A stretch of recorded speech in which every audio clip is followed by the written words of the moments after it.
Hi Virgo, how are you? Welcome to your August 2020 reading. Let's get into it, shall we? Happy early birthday. And another great piece of news is that Mercury is finally direct, and I believe out of the shadow period. First card out, Six of Pentacles. So initial energy is either on one hand feeling as though you are finding yourself within the realization that you tend to allow yourself to be in situations where you are willing and able to accept the crumbs from somebody, that there is this tendency to maybe put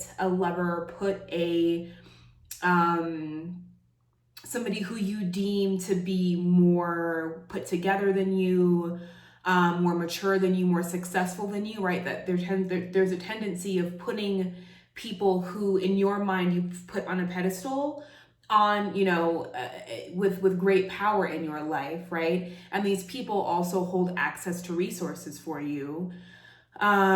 Whether those resources be financial, emotional, mental, spiritual, right? They hold the key to some sort of emotional or material well-being for you. And because you have placed this person in such high regard, and I'm sure there are reasons that you've done that, but as a result of doing that, you don't understand when you are willing and able to take crumbs. Like, you don't understand when what you're being given is very much less than what you deserve.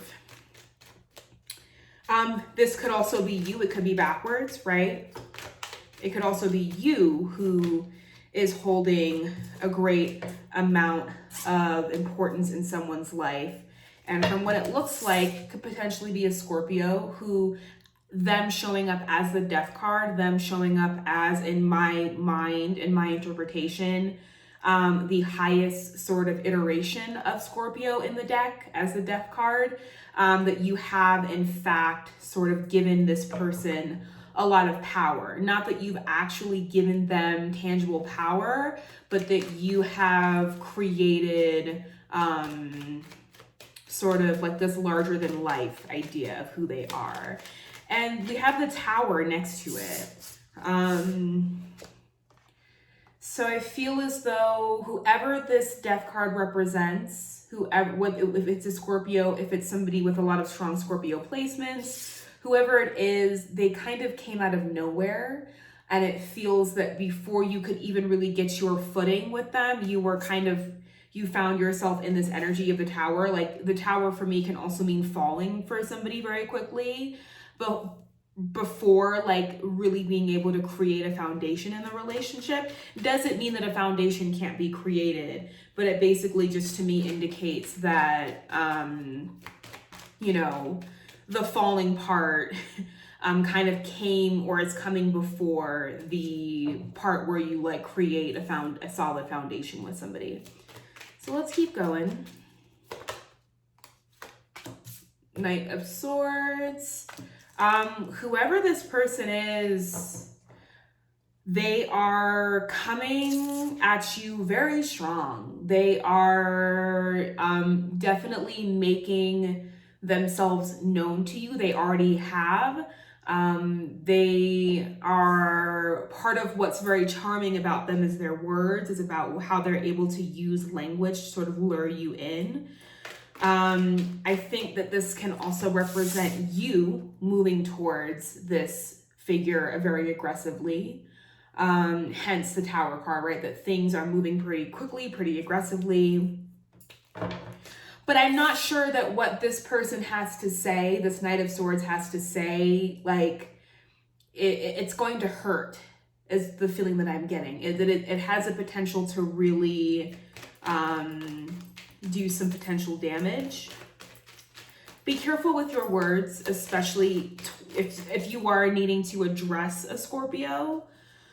Be very careful with how you handle that situation, because to me, the end result could end up with the Tower. That if you're trying to confront a Scorpio or just a really powerful energy or person in your life around like an unfair situation, around a situation where you accepted crumbs, right? That, you know, I'd be cognizant of taking responsibility in ways that you can. Let's go. 10 of Swords. Yeah, I feel like you worked, or 10 of Wands, sorry. I feel like you've worked really hard to either, one, end up in this position in which if you are the person here in this position, then this very well could, you know, equate to somebody coming towards you, right? And having a lot to say about how you have or haven't treated them, or what you've given them in the relationship versus what you haven't. And I feel like if you are one of the people down here who's begging, that you've worked really, really hard just to get to this place, to this space of this person seeing you just enough to like give you the crumbs, which sounds like an extremely Virgo thing to do. The sacrifice, right? Very extremely sacrificial.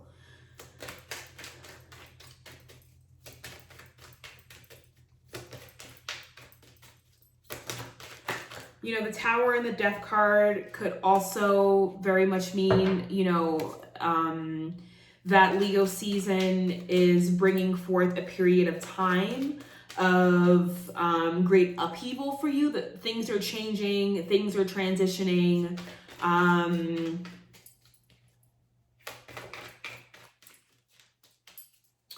And the Death card being on its face, or a transformation and rebirth of some kind.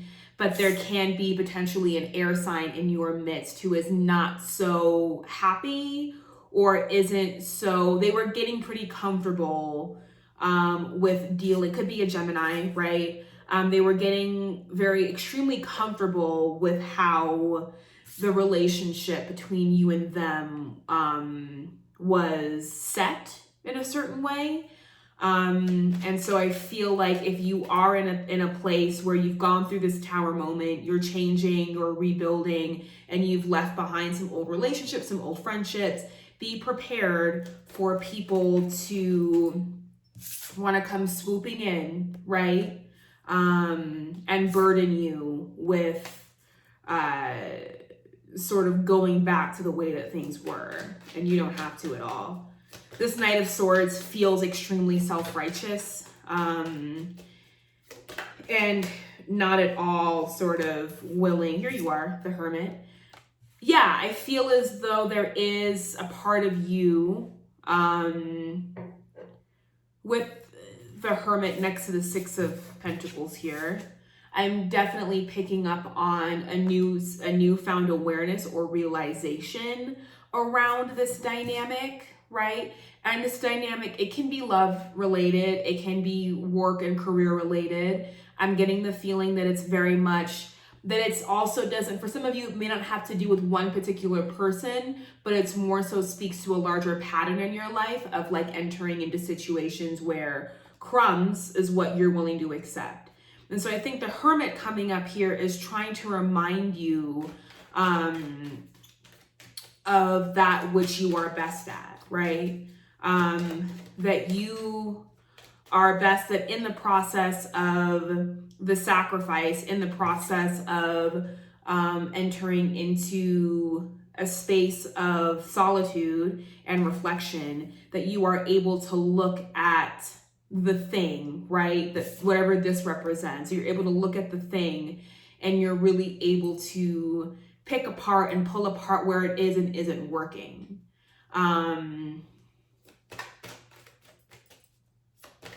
For some of you, I feel as though like you've spent a lot of time, and this is also a very Virgo thing, making the physical appearance of your relationships is really important, like how handsome or beautiful your partner is, what their style is. And I think you're realizing that in many situations, having a sort of superficial, because the idea of Virgo is not that it's superficial, right? Virgo has the capacity to dig into a problem, dig into a concept, an object, a thing, a situation, and is able to dissect it in a way that also injects healing energy into it, and in a way that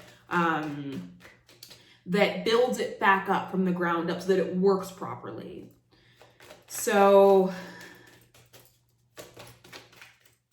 I think when you all find yourself in situations where you go for things that look good, but you are not certain of whether or not it actually works well, that's when you get yourselves into trouble. And I think, that's true for most people, but some signs, some energies can kind of get away with it and ride with it for a bit longer than I think a Virgo can.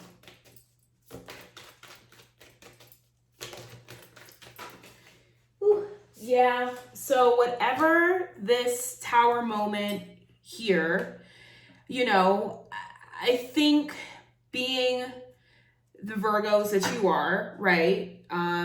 Your initial reaction was, okay, let's get to work, right? The Tower moment is here, it's happening, I can't do anything about it, it's part of life, whatever, I have to go and I have to. So your solution to whatever this moment here might have been for you, right, was to get into immediate action. And it's like you skipped all the steps and went right to the 10 of Wands. You went right into overburdening yourself with trying to fix or rectify whatever this Tower moment here represents for you. And I think now, in a period of slowing down, right? Now that you've kind of entered into, I think Leo season will offer an opportunity for solitude for you all, in order to sort of calibrate and think about where you want to be in your next cycle of life, since your birthdays are all coming up at the end of August. I'm shooting this in July. And so you've entered into this space of solitude, right? And inevitably, what that's going to do when we're not working, when we're not overburdened by the external factors that keep us chugging along, that what could happen is this Nine of Swords, right? That the reality maybe of this Six of Pentacles and this Tower and this Death card, right? That these three sort of themes, mainly the Tower and the Death as well, I think, the realization of what has that meant for you, or how much have you given, really? Or, right?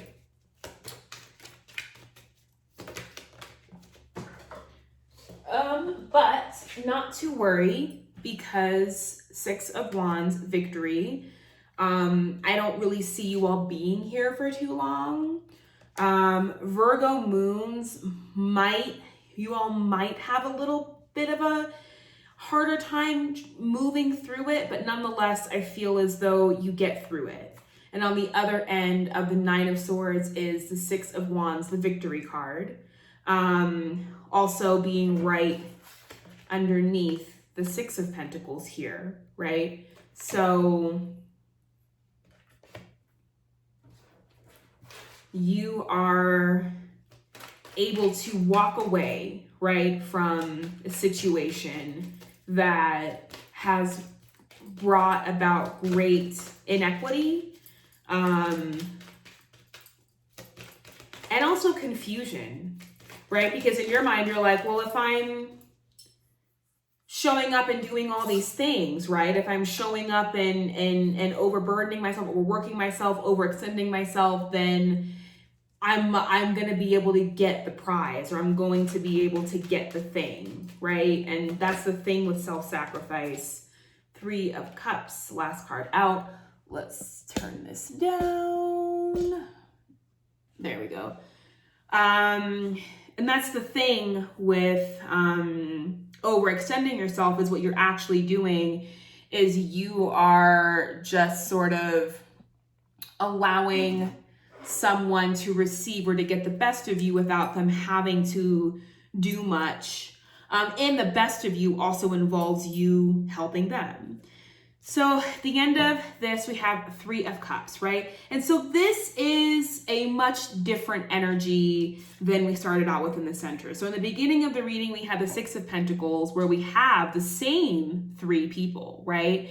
And there sort of is this imbalance. Well, there's an obvious imbalance, right? But there also is supposed to be this indication in the Six of Pentacles that, you know, each of these people sort of may, you know, any of these places can change. This person can end up here and vice versa. So it doesn't, it's cyclical, right? It's a moving piece.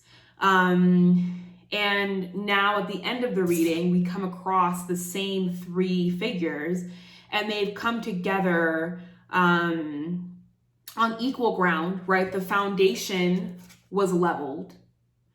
This is what the Tower does. The Tower levels things out to where it actually needs to be. And it's actually a really helpful process because sometimes leveling things out by ourselves can be time consuming and it's exhausting. And there are things that we miss and things that we don't pick up on. And I feel like the Tower, you know, sometimes people get really upset or can become fearful when we see the Tower. I do too, but I also recognize that there are going to be things that the Tower, that Tower moment is going to be able to wash away or level out that I probably wasn't even aware of was a problem. So I think, you know, all three of these people come together on a level ground thanks to the Tower. And there is harmony here, right? There is harmony, there is reciprocity, there is equal footing, there is equity, there is a mutual understanding. And there's no more crumbs. Everybody's cup is full. So, you know, I'm not necessarily, this could mean, right, that yes, a relationship ends up working out, or that a rough patch within a relationship, you at least get to a point in the relationship by, you know, by sort of taking a break for yourself, right? Going through the motions and the ebb and flow, right? Of like the sadness and the victory, the sadness and the victory. And then you come out through it capable and able to kind of meet whoever this person is here that you've put on a pedestal, or you've removed them from that pedestal, right? And you're able to meet with them and kind of talk about what really needs to be discussed, or there's just a feeling, a general sense of joy and connection that you were able to feel. So do we have any closing guidance for Virgo for August 2020? Closing guidance or advice? That High Priestess keeps jumping out. Okay. Oh, wow, wow, wow, wow, wow, wow. I'm not going to take all of those. The Magician. We did have the Knight of Wands that also came out. Bottom of the deck is the Two of Cups. So I feel as though if you are in a love situation that has been very imbalanced, right? That Leo season offers you an opportunity to sort of level the playing field, reevaluate where you've been, work, right? Don't overburden yourself, but put in the work that needs to be put in to really address the situation, and to come out victorious in the end. And so, yeah, you know, it could go one way or the other. There can be harmony and reconciliation, or there can continue to be a stalemate and a standstill and an inability to really want to make a decision or even see the options before you, right? And I would advise that this may be an extension of this. So if you choose, right, to go with worrying and sort of feeling unsure and needing, right, using rumination as a control tactic, because that's really what overthinking is it's an attempt to control, that this will ultimately be the end result of that, and it won't make you happy. I don't think it'll make you very happy at all. So final advice and guidance: the Magician, Wheel of Fortune, and Knight of Wands. So with the Magician, you know, normally I get a really positive sort of vibe from this card. Today it feels kind of mischievous. And just like, you know, I feel as though it's connected to this Knight of Swords character here. So, I mean, yes, the magician on its face can definitely, equates to manifestation. It equates to being able to have, you're in control of all the elements, but we have the cup, we have a pentacle, sword, and a wand.